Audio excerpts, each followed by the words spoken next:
Krista mingin chi bai travel ka bu nang le cheu pathian thu thiam lim chian ni lo mai thamu sam number som thum pasari na chang thum thu de hi la chu kila lalpa churing la thil tha tero herama hian om la rinom la zel ro lalpan thu kan zatan mal min som sa se ole voina kan thu pui tan chuan rinom la sil fen ti hi kan thlang chu ka la rinom la kan se piang hian bible character kan la chu thin te ji ngami chu thu thum hlui huna josepha kha ane ome apa du sak na sang tak atsana wangin aunau ten an thi ka midian sumdom te hena an thala asil fen apon lam sil fen chu hlikhak sakin ran thi sen chiawin apa ma thiam channa ata aunau ten apa ma apon lam sil fen chu an phora sil fen thaloi nei lovin ai kuptaram a hlikha ani chuan ai kuptaram an hlikha a mithil ti thei tak mai potifaran chia lota na lola ari nome ma wangin ai chung a household thil zong zoma khan in charge ada ta amale anu pui chok lo chu athut noya ada fikri ti chuan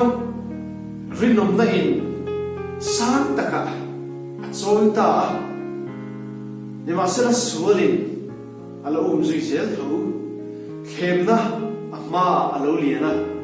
har sa tom tak apal thlam tu alo khingta apu potifar no pui chuan khem thuk tumin khoma mut pui tumin a khem ta a bei ta nat maya ti chuan josepha chu ta chuakin silfen nei lo pokin a chua san le a apon nam silfen chu potifar no pui chuan a voi ni na tan a hli sak nan le ta josepha tan ina khumari theina tur le thiam lo changa om theina turin potifara no pui chuan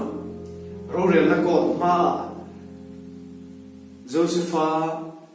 silfen chu a phor le ta josepha silfen chu thiam channa tan amang ta ani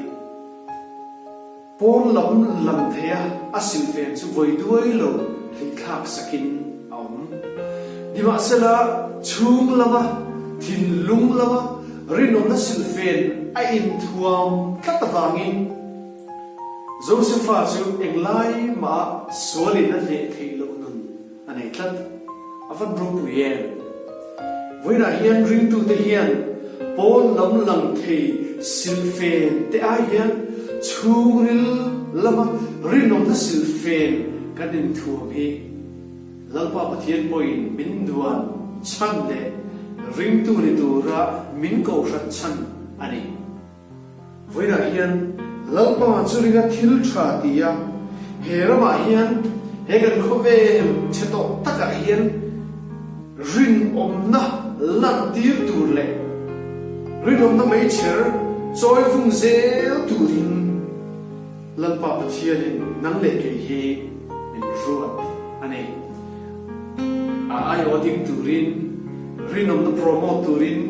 rinom na ambassador atan lalpan min ruatani chu wangin kanom na hun threpa lalpa ring chunga kan them to ka thil tha dia rinom na kan von zel hi apui mo em ani voina hian I rinom na lo latiang che lalpan thu kan zata malmen som se amen